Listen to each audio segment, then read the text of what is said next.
Hello viewers, আসসালামু আলাইকুম। আমরা এসেছি আজকে ভোলাহাট উপজেলায় বজ্রাটেক ইউনিয়নে বর্ডারের ধারে। এই যে আমার সামনে যে গ্রামটি দেখা যাচ্ছে সেটি হলো ইন্ডিয়া। এই যে ইন্ডিয়ার বাড়িঘর, এই যে মানুষজন,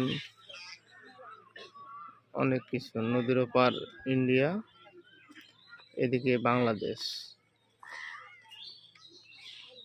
অনেক সুন্দর একটা জায়গা। বিনা পাসপোর্ট বিনা ভিসায় ইন্ডিয়া দেখে ফেললাম। ছোট্ট একটা নদী, এখানে অনেক মানুষ আসে বিকালে সময় কাটাতে, ঘুরতে। এখানে অনেক